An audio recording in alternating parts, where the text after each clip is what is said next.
gitu. Kalau ada berita yang membuat saya sakit seperti beberapa hari lalu ada yang bunuh diri gara-gara patah hati atau dihamili oleh oknum kan. Jadi saya aduh, kenapa sih saya nggak bisa tolong gitu.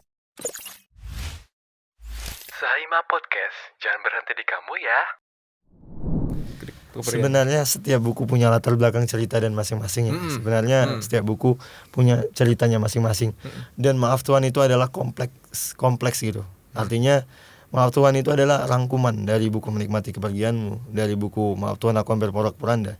Sedangkan buku Menikmati Kepergianmu ini kita anggap sebagai adiknya lah gitu. Tapi kalau dibilang bahwa mana yang lebih bersinggungan, maka saya bilang semuanya dua-duanya memiliki kesakitannya tersendiri. Sama kayak buku Menikmati Kepergianmu. Buku Menikmati Kepergianmu ini mungkin dia bentuknya sederhana, tapi kalau memang orang-orang yang saya baca review beberapa teman yang memang dia mengalami situasi itu, benar-benar merasa bahwa ketika kita ditinggalkan menikah, maka tidak ada diwan, tidak ada syair, tidak ada kisah yang lebih sedih kecuali kisah-kisah orang patah hati. Laila dan Majnun, Romeo dan Juliet, tenggelamnya kapal Van der Wijk. Rata-rata hal-hal cinta itu, walaupun menurut sebagian orang lebay segala macam, tapi nggak bisa dipisahkan dari kehidupan manusia. Betul. Nggak bisa, perasaan itu nggak bisa dipisahkan dari kehidupan manusia. Kita bisa bilang bahwa hati kita mampu menerima derita karena cinta, tapi sesungguhnya nggak akan pernah bisa. Dan bahkan orang-orang bisa buta dan bisa gila bahkan gara perasaan tadi. Itulah kenapa buku Menikmati Kepergianmu itu hadir.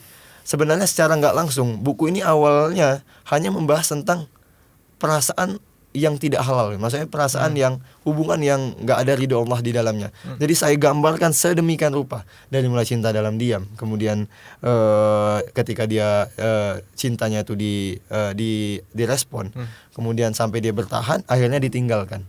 Dan barulah dia ditinggal menikah, dan akhirnya dia bisa paham bahwa berharap kepada manusia itu adalah seni untuk mematahkan hati kita sendiri lah. Jadi jangan pernah berharap sebelum memang cinta itu kan dihalalkan ketika dia memang fillah gitu. Memang benar-benar karena Allah dasarnya. Tapi kalau kita membangun hubungan berdasarkan perasaan kita saja, nggak memenuhi syariat Allah, maka saya hadirkan bahwa pasti kecewa. Pasti kecewa karena ujung-ujungnya adalah perzinahan dan tidak ada penyakit. Salah satu dosa yang dibalas di dunia dan di akhirat adalah perzinahan. Konsekuensinya berat. Itulah buku itu hadir. Dua-duanya punya kesan tersendiri lah. Dan punya hikmah ya, punya hikmahnya masing-masing gitu ya. Dan itu dia untuk yang ini ya, kesan dan pesan dari Mas Alfi dari masing-masing buku gitu ya. Kita mungkin beralih topik nih. Kita ngomongin soal buku bajakan. Lagi marak nih kan ya buku bajakan ini nih, dari buku Mas Alfi, dari masing-masing bukunya gitu ya, entah dari Maaf Tuhan atau Menikmati Kepergianmu gitu ya. Ini tanggapan dari Mas Alfi soal buku bajakan ini gimana sih? Secara pribadi ya, secara hati secara pribadi saya bahagia. Kok bahagia? Kenapa bahagia? Bukunya kan dibajak nih ceritanya nih. Belum selesai. Gimana? Kenapa bahagia? Bahagia karena memang kalimatnya itu tetap tersebar kemanapun itu berada. Karena kita nggak bisa menghukumi seseorang itu kalau kita belum tanya secara khusus. Bisa jadi dia tidak tahu. Dan dalam Islam orang yang nggak tahu itu dimaafkan, kecuali pembajaknya. Kalau pembajaknya udah jelas. Dalam Islam dilarang untuk pakai barang KW, untuk membajak hak cipta itu dilarang. Udah pasti haram dan pasti dia memikul dosanya masing-masing, tanggung jawabnya. Tapi pembaca yang nggak tahu ya, yang udah tahu tetap beli juga ya jelas lah. Itu masih dosa. Salah. Jadi saya selalu nasihatkan gitu. Beberapa teman pembaca juga, penulis juga bertanya tentang hal ini. Saya bilang kita harus tetap bahagia. Bahagia kenapa? Karena pesan yang kita sampaikan sampai ke ujung-ujung, ke semua orang. Orang yang bahkan mungkin hanya pinjam bukunya, mungkin beli buku bajakannya dan segala macamnya. Pesannya sampai dan semoga itu menjadi ladang pahala bagi kita. Tapi dengan catatan, kalau memang dia sudah tahu buku itu adalah buku bajakan dan dia tetap kekeh mau baca buku itu, maka yang tidak didapatkan dia adalah keridoan. Akhirnya dalam segi adab, dalam menuntut ilmu, keriduan itu penting.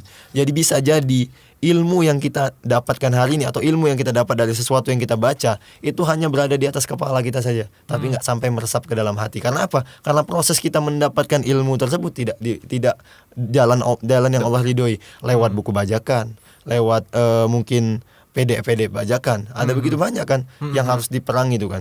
Dan juga sebenarnya ini memang berkaitan dengan perlindungan lah ya, perlindungan marketplace, karena banyak terlalu mudah orang buka toko dan segala macamnya, akhirnya memang kurang diperhatikan gitu tentang buku ini. Padahal ya saya sebagai penulis bayar 15% royalti kepada negara untuk buku ini. Oh gitu. Bayar gitu aja bayar. 15% dipotong ya untuk bayar pajak kepada negara. Akhirnya ya kita mengharapkan lah perlindungan dari hukum untuk menghindari buku-buku bajakan. Dan Masya Allah Sahima berani untuk kasih diskon besar-besaran supaya memerangi buku bajakan gitu. Ya saya mengucapkan terima kasih lah, karena mungkin memang ada beberapa orang yang nggak punya uang dan segala macam, tapi tetap saya tidak membenarkan buku bajakan. Kita harus perangi bersama dan kita harus edukasi lah. Kalau ada teman kita yang nggak tahu, kita kasih tahu. Walaupun yang nggak tahu ini kan nggak bisa kita hukumi, tapi ketika dia sudah tahu ya dia harus bertaubat dan dia harus beralih lah. Memang walaupun banyak juga sih yang nge-DM minta maaf segala macam, saya bilang kalau dalam pemaafan saya maafkan, nggak masalah. Tapi jangan sampai terjadi lagi dan harus edukasi orang lain gitu. Kalau masalah minta maaf gampang gitu. Memaafkan itu sesuatu hal yang nggak terlalu susah. Tapi kadang orang yang dimaafkan ini ngelunjak. Mengulangi kesalahan yang sama. Bener ya. Nah, ini yang repot. Ini yang repot. Maka ketika itu terjadi, misalnya saya mau udah memerangi, udah ngechat, coba baik-baik segala macam, mereka tetap membajak buku tersebut, maka kita berlepas diri. Dan maksudnya berlepas diri, ya kita hitung-hitungan aja di akhirat nanti. Udah selesai gitu aja. Untuk melapangkan hati kita ya. Karena kalau kita pikirkan aja, ini banyak kali pembajak, kita mikirkan kerugiannya segala macam, kita yang stres sendiri. Mereka dapat keuntungan, kita yang stres sendiri. Tapi kita perangi sesuai kemampuan kita saja. Maksudnya sebisa mungkin kita, semaksimal mungkin kita perangilah buku bajakan ini. Tapi setelah itu semua, ya mau bagaimana lagi gitu. Kalau mereka masih tetap ada, ya itu kita kembalikan lagi kepada kepada hukum. Nggak bisa menghukumi mereka. Jadi mau gimana lagi gitu kan. Ya kita cuma bisa berusaha semaksimal mungkin lah mengedukasi pembaca. Saya harapkan pembaca itu harus beli buku original. Kenapa? Karena di belakang buku ini banyak orang yang bergantung hidup terhadap buku tersebut. Ya, ada editor, ada distributor, ada penulis, ada orang-orang yang kurir-kurir yang mengantarkan buku itu, ada proses cetaknya segala macam. Dan itu bukan pakai daun. Iya, jelas sih gitu lah. Pakai uang. Pakai uang. Nah, jadi mendapatkan ilmu itu kata Imam Syafi'i, kita akan miskin. Nah, begitu juga. Semoga uang yang kita keluarkan untuk membeli buku itu bisa menjadi bisa menjadi penambah lah amal baik kita di akhirat nanti, bahwa kita mengusahakan segala sesuatu itu dengan kehalalan atau kita mendahulukan keridhaan dari Allah Subhanahu wa taala. Mungkin begitu.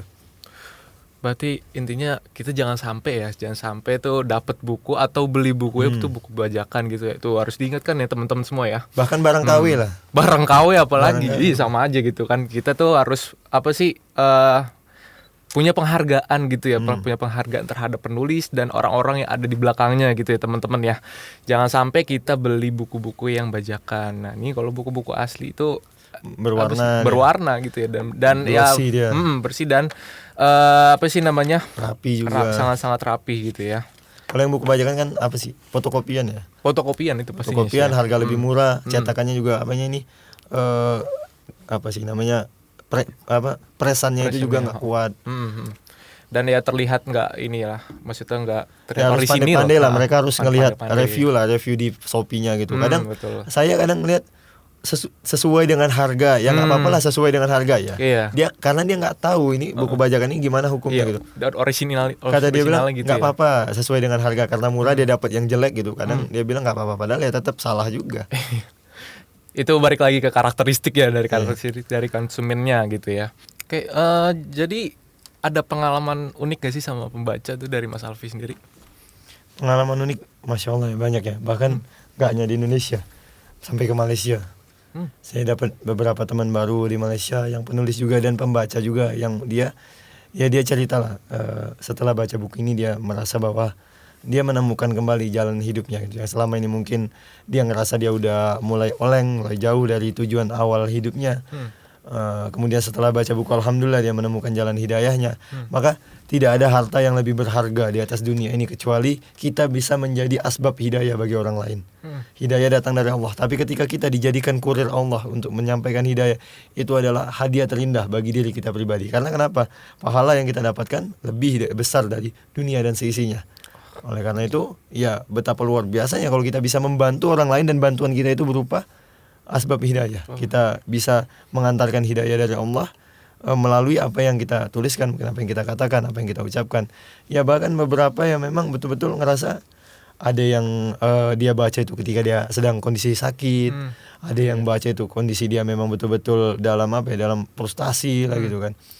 Ya banyak benar-benar apa ya, benar-benar saya merasa ya alhamdulillah lah gitu. Kalau itu adalah salah satu bentuk kebahagiaan sebagai penulis gitu. Ketika karyanya itu bukan hanya jadi pajangan atau cuma jadi instastory doang gitu kan. Oh iya. Kayak memang betul-betul dibaca, diresapi dan bahkan sampai ke bergiliran di pesantren gitu, di bergiliran dan ini di pesantren juga begitu. iya, Gontor dan beberapa pesantren dan universitas juga. Bahkan dibawa ke Mesir juga sama beberapa teman untuk dibaca dan digilirkan lah gitu kepada teman-teman yang lain. Dan ya itu jadi sebuah kebahagiaan tersendiri lah. Oh mantap banget, berarti banyak kayak gitu ya dari cerita-cerita Mas Hafid untuk soal pengalamannya dengan apa sih pembacanya gitu ya. Nah untuk apa ya dari isi dari Maaf Tuhan itu sendiri tuh Mas Alfi mengandung unsur-unsur apa aja sih itu di dalamnya nih? Kalau boleh tahu. Sebenarnya buku ini memang salah satu yang saya niatkan dari buku ini adalah untuk memperkenalkan sejarah Islam. Jadi di buku ini nggak ditemui tokoh-tokoh tanpa mengesampingkan apa yang telah mereka berikan gitu ya, Mark Zuckerberg, pendiri Facebook atau pendiri Apple, atau Jeff Bezos dan segala macamnya orang-orang terkaya di dunia, tanpa mengesampingkan apa yang mereka sudah lakukan. Tapi saya lebih mengedepankan contoh-contoh Islam. Karena kenapa saya mengedepankan contoh-contoh Islam? Ya karena saya merasa mereka yang sukses dunia dan sukses akhirat. Mau cari orang kaya ada Utsman bin Affan, ada Abdurrahman bin Auf. Iya. Mau cari panglima yang hebat ada Khalid bin Walid, ada Muhammad Al-Fatih, pemuda yang luar biasa. Mau cari kisah cinta, ada kisah cinta Salman Al-Farisi dan Abu Darda. Bahkan kisah cinta Rasulullah SAW. Ada begitu banyak kisah-kisah yang bisa diangkat. Bagaimana keteguhan Bilal bin Rabah menghadapi ujian kehidupan. Kalau tidak ada pekerjaan yang lebih berat di atas dunia ini kecuali menjadi seorang nabi. Menjadi seorang nabi itu adalah pekerjaan yang paling berat. Dan kalau kita kembali kepada kaidah al-jaza ala qadri masyaqqah, maka balasan menjadi penyampai wahyu Allah itu luar biasa artinya kan. Jadi kesulitan yang didapatkan Rasulullah juga luar biasa, di luar akal manusia kita. Maka kalau Rasulullah bisa melalui, sederhana saja, kalau Rasulullah melalui segala kesulitan hidupnya itu bisa sampai ke akhir hayatnya dengan istiqomah, melalui segala ujian dari mulai dia ditinggal ayahnya menjadi yatim, kemudian menjadi yatim piatu, diadopsi oleh kakeknya, kemudian dicaci maki oleh orang dan segala macamnya. Berarti masalah hidup yang kita alami hari ini secuil sekali dari apa yang pernah Rasulullah alami. Dan kalau kita mengikuti apa yang Rasulullah lakukan dalam menghadapi masalah, selesai. Wasta'inu bis-sabri was-shalah. Selesaikan masalah dengan sabar dan salat. Selesai, enggak ada masa yang terlalu besar. Berarti benar-benar ini ya kompleks banget. Yang tadi seperti Mas Alfi bilang ya di awal ya. Iya, memang dia tuh juga kalau kita baca secara struktural bukunya, cerita itu enggak langsung jadi gitu aja, enggak. Di awal itu diselipkan kata-kata puitis. Biasanya saya awali dengan beberapa kalimat yang apa ya, yang puitis lah. Misalnya contoh mungkin contohnya gini.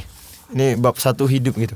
Ini di bagian pertama saya tulis hidup adalah serangkaian perjalanan yang akan membawa kita dari satu titik menuju titik yang lainnya. Setiap titiknya saling terhubung, membentuk garis kehidupan bermula dari kelahiran berujung pada kematian. Ini bukan hanya dituliskan saja, tapi ada filosofisnya. Gitu. Kalau kita mau membawa seseorang ke dalam perasaan yang mau kita inginkan, kan kita mau bawa dia supaya dia nangis minimal, atau minimal dia berada pada betul-betul gua banget nih buku ini. Kita harus gambarkan dulu. Kalau dalam ilmu bahasa Indonesia itu ada namanya majas personifikasi, menggambarkan sesuatu. Ya, saya memang secara teori mungkin ya lumayan lah bahasa Indonesia ya, walaupun nggak bagus-bagus banget. Tapi secara teori gitu. Akhirnya kalimat-kalimat awal itu semuanya pengantar. Nasihat itu di akhir. Di akhir dari babnya gitu ya. Ketika kita sudah dapat dia, baru kita eksekusi dengan nasihat. kira-kira. Berarti emang bener-bener ini ya, apa sih, terstruktur gitu ya dalam segi penulisan dan yang lain-lain. Nah ini saya penasaran nih, kan di awal ini ya, ketika kita baca buku Maaf Tuhan ini tuh, yang menjadi headline gitu ya, jadi headline dari buku ini gitu ya, ada kata-kata namanya teruntuk para pengendara waktu, bertahanlah sampai surga yang menjadi pelabuhan terakhir kita. Itu apakah dari Mas Alfi itu sendiri pertama kali terpikirkan dari kalimat ini kah, atau emang dari Mas Alfi dirasa ini penting banget gitu bagi kita gitu? Saya untuk dapat kalimat itu, kalimat awal itu, butuh menghabiskan 2000 halaman baca buku. 2000 halaman. Coba bisa dijelasin gitu, itu kayak menarik tuh. 2000 halaman saya baca untuk menghasilkan hanya beberapa potongan kalimat. Karena itu ada, kalau mau kita bedah kalimatnya, teruntuk para pengendara waktu, ya memang kita pengendara waktu.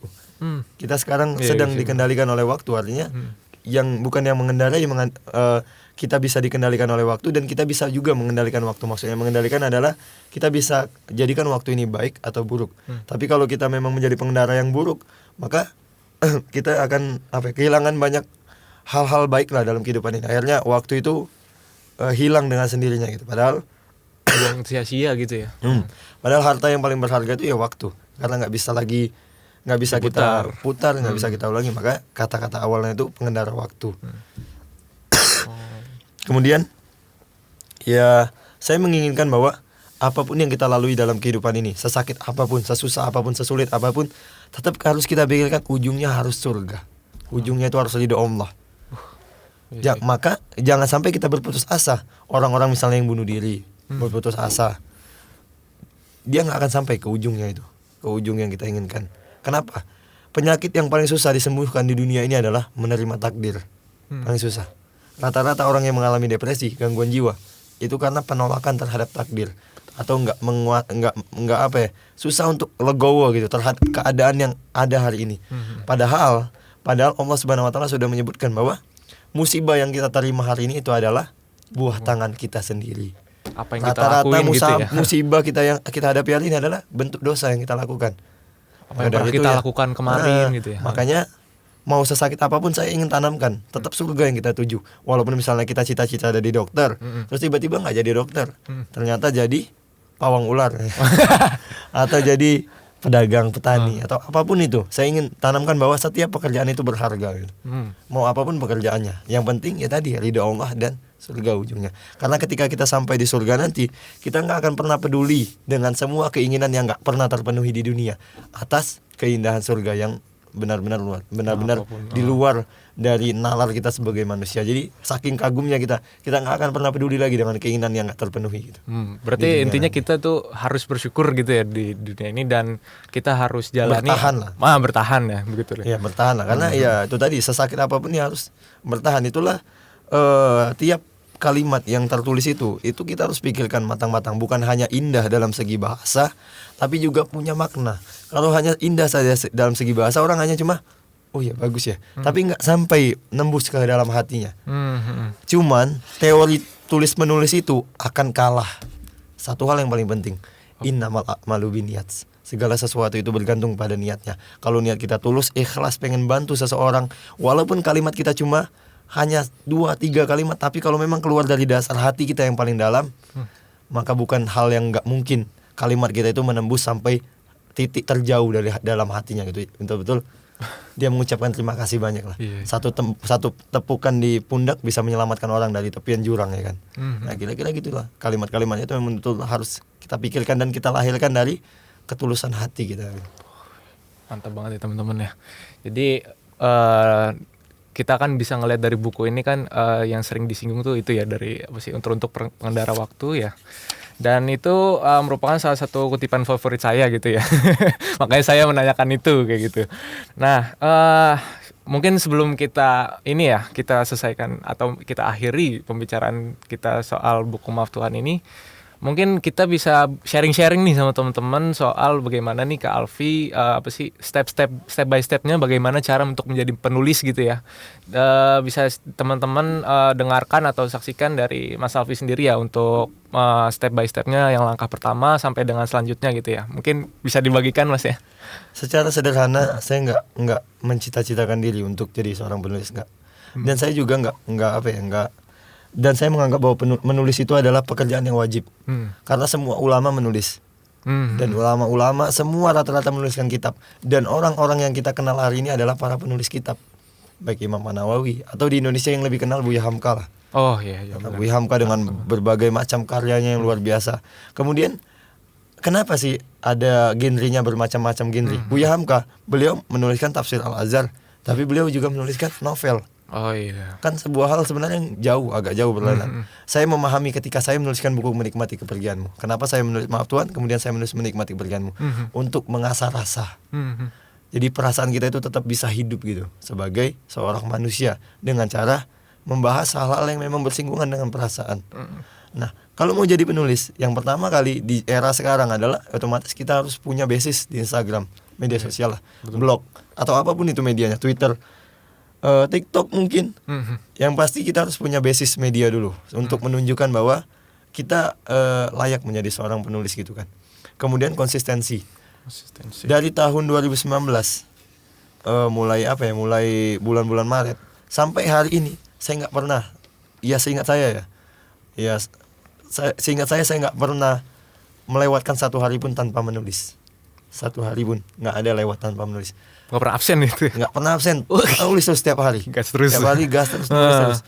Bahkan di awal-awal itu sampai 3 kali postingan kadang. Ada saja yang saya tulis, dan bahkan ketika mengalami writer block, saya itu adalah fase-fase yang saya senangi gitu. Karena saya harus kan itu kadang fase yang ditakuti oleh penulis, tapi itu fase yang saya senangi justru. Karena tantangan.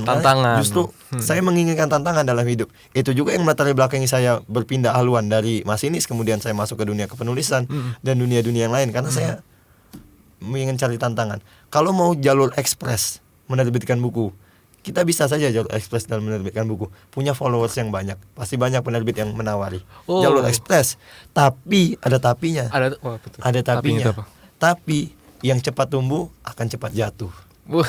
Jadi kalau basis dia nggak kuat, dia mungkin bisa terbitkan buku pertama, tapi belum tentu buku kedua, buku ketiga, buku keempat. Karena ketika dia menerbitkan buku, itu sudah menjadi tujuan akhir dia.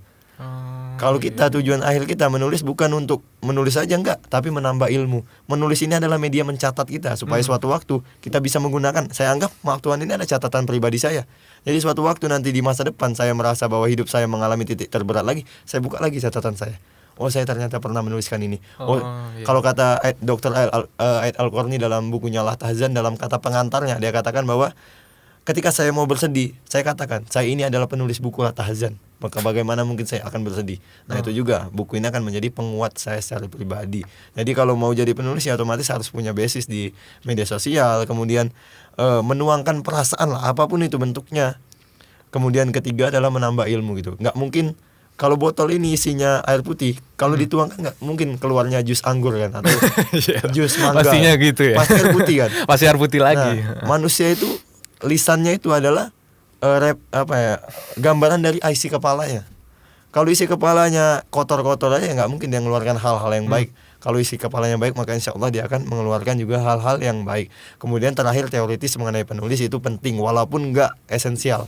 Maksudnya ada juga beberapa penulis yang dia nggak tahu KBBI, dia nggak tahu majas-majas, dia nggak tahu kalimat hiperbola dan sebagainya, tapi kalimatnya bagus. Kenapa? Karena satu, memang itu pemberian dari Allah, taufik dari Allah. Kemudian kedua, memang mengasah rasa ya, pengalaman hidup dia akhirnya dia bisa menimbulkan tulisan yang indah walaupun dia nggak tahu teoritis dalam menulis gitu. Maka kalau saya secara pribadi lebih bagus menggabungkan duanya. Kita kuat dari sisi perasaan, kuat juga dari sisi teori. Maka insya Allah kita bisa menjadi penulis yang yang naik level lah. Oh iya, oke, itu bener-bener ini ya, bikin jadi step-step jadi buat jadi penulis itu jadi lebih tergambar lagi dan lebih termotivasi lagi ya. Kurang lebih sih seperti itu sih edukasinya teman-teman ya. Dan mungkin ya untuk terakhir, ada nggak sih pesan dan kesan Mas Alfi buat para calon pembaca buku Maaf Tuhan Aku Hampir Porak-Poranda ini? Yang pertama mungkin bisa menyelesaikan buku Maaf Tuhan Aku Hampir Menyerah dulu. Tapi kalaupun nggak menyelesaikan buku Maaf Tuhan Aku Hampir Menyerah juga nggak masalah juga. Bisa langsung beralih ke buku yang kedua. Kemudian yang kedua adalah jangan berekspektasi terlalu lebih terhadap buku tersebut. Ya udah baca saja dengan hati yang lapang, dengan memohon kepada Allah Subhanahu Wa Taala semoga bisa menjadi manfaat terhadap kehidupan kita, membuka hati kita seluas-luasnya untuk menerima apa yang ada di dalam buku itu.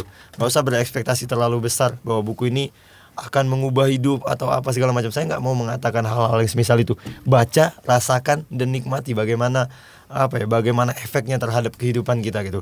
Kalau saya sendiri secara pribadi, inilah buku yang paling panjang saya selesaikan. 4 tahun saya menyelesaikan buku ini.